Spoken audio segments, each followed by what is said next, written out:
Session is officially underway here in Cheyenne, and WYGO has big goals in the fight for gun rights in 2025. I'm going to break down those goals to you guys in just a moment.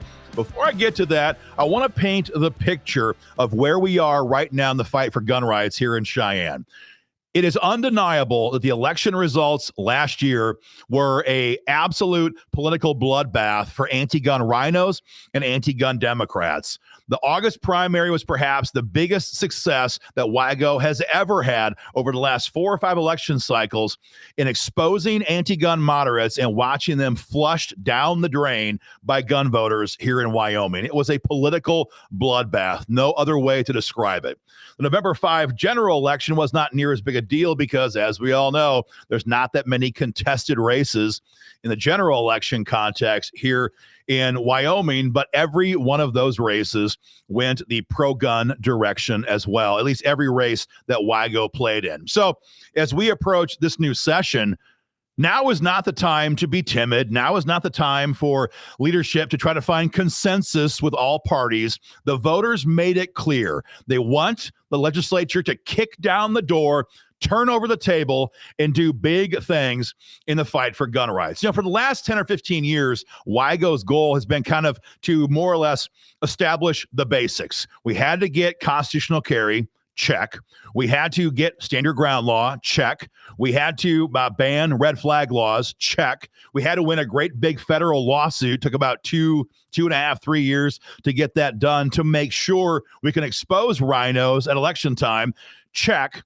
And now the question is, what can we do to not just secure freedom for today or for this year, but to make generational changes to secure our gun rights for the long haul? That's our goal in 2025. And that starts with fixing or enhancing Wyoming's Second Amendment Preservation Act.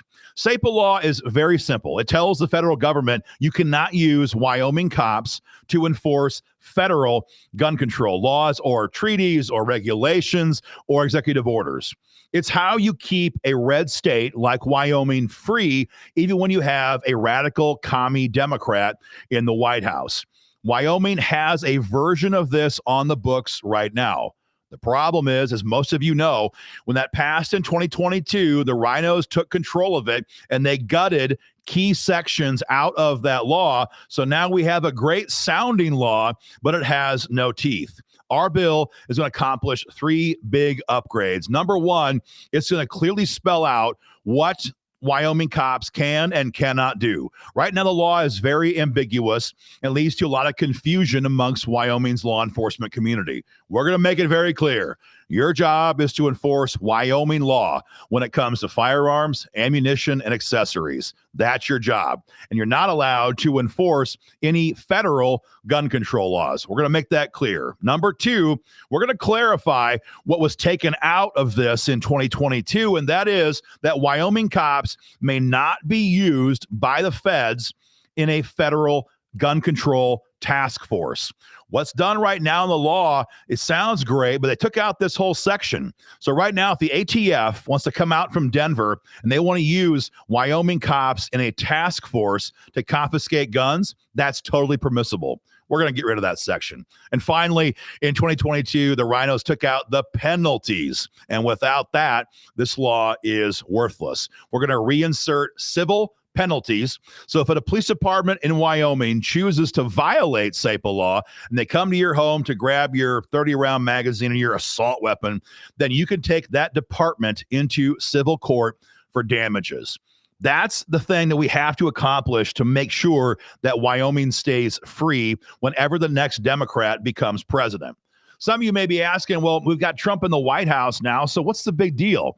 Well, the answer is also, pretty obvious. Trump will only be there for 4 years. So in 2028, 2028, we might have J.D. Vance incoming as the incoming president, but it could be Gretchen Whitmer or somebody else who's a crazy leftist commie. And 4 years is not that much time. So we've got to get this secured right now. The other reason why now is a great time is because we have President Trump in the White House. And that means when we accomplish this, the DOJ will not be filing a lawsuit to shut this down here in Wyoming. When Missouri and other states passed SEPA in the last couple of years under the Biden White House, they were immediately struck down by federal lawsuits filed by the Department of Justice or the Department of Injustice. So if we do this now under a friendly White House and a friendly Department of Justice, this law will presumably never be challenged in court. That's why this has to happen right now. Number two, we have got to deal with the gun-free zone problem that we have in Wyoming. You guys all know about this. It's a very hot topic. In fact, it goes back for a couple of years because WYGO had Representative Bo Beitman carry this bill way back in 2017. We got it passed in both chambers, put it on Matt Mead's desk, and he vetoed the bill. The same thing happened, as you probably all know, last year. WYGO pushed the almost identical language. It got through both chambers. It was House Bill 125.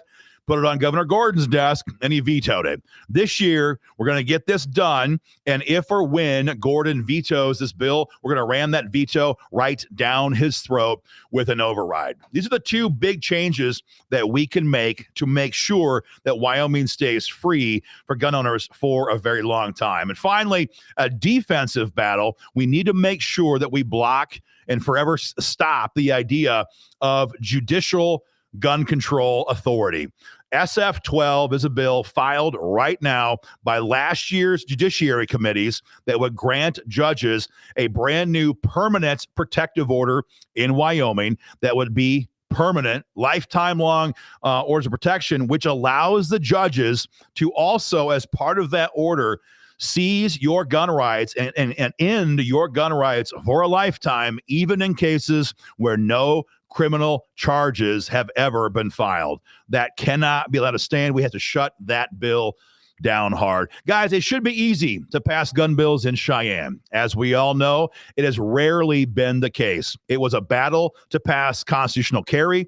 It was a battle to pass stand your ground law. And it was a battle to end or ban red flag laws, which we did just last session. We need you guys to be involved. Do three things to help us out. Number one, keep an eye on your phone for text alerts and your email for email alerts from WYGO throughout the session. All of our alerts have one-click action steps you can take to contact your senator and state rep and tell him or her to vote yes or no on various bills. That's number one. Number two, get involved today with WYGO at joinwygo.com or wyominggunowners.org. If you're not a member, if you haven't renewed recently, go there, get involved. We need you guys to be involved in this fight. And finally, tell 3 or 4 of your friends about this and urge them to get involved with WYGO today.